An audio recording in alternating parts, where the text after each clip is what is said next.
সম্মানিত ভিউয়ার্স, আসসালামু আলাইকুম রহমতুল্লাহি ওবরাকাতুহু।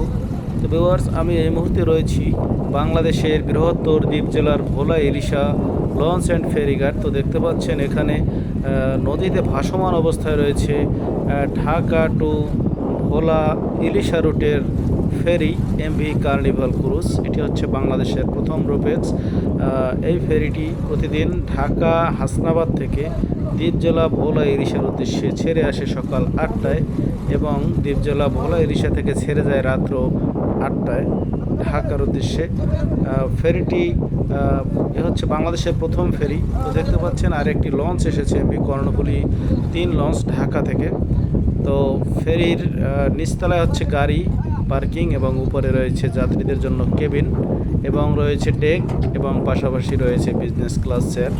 তো ডেকের ভাড়া হচ্ছে 300 টাকা করে এবং যে চেয়ার জোন রয়েছে সম্পূর্ণ শীতাতাপ নিয়ন্ত্রিত চেয়ার জোন, সে চেয়ার জোনের ভাড়া হচ্ছে 500 টাকা করে এবং বিভিন্ন গাড়ির সাইজ অনুযায়ী বিভিন্ন রেট রয়েছে গাড়ির। তো কার্নিভাল ক্রুজ প্রতিদিন চলাচল করে ঢাকা টু দ্বীপ জেলা ভোলা ইলিশা রুটে। তো এখানে দেখতে পাচ্ছেন স্পিড বোট রয়েছে। তো যে পল্টনটি দেখতে পাচ্ছেন এটি হচ্ছে মূলত কার্নিভাল ক্রুজের বরাদ্দকৃত পল্টন, তবে রাস্তা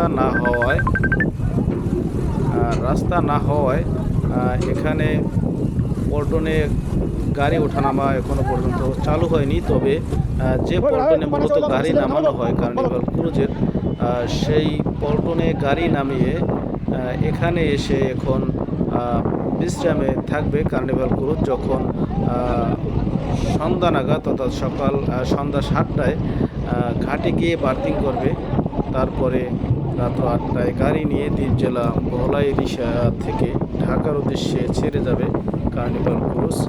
তো দেখতেই পাচ্ছেন এটি হচ্ছে বাংলাদেশের প্রথম রোপেক্স অসাধারণ একটি ফেরি। আপনি চাইলে ভ্রমণ করতে পারেন। ঢাকা থেকে প্রতিদিন দ্বীপ জেলা ভোলা ইলিশা রুটে চলাচল করে এই ফেরিটি। তো পাশে রয়েছে লঞ্চ ঘাট, ঢাকা থেকে বিভিন্ন লঞ্চ এখানে এসে ভিড়ে যাত্রী নিয়ে ডে সার্ভিসের লঞ্চ এবং নাইট সার্ভিসের লঞ্চ এখানে ঘাট করে দ্বীপ জেলা ভোলা ইলিশা লঞ্চ ঘাটে। তো ভিউয়ার্স, সবাই ভালো থাকুন, সুস্থ থাকুন, সবার সুস্বাস্থ্য কামনা করে বিদায় নিচ্ছি।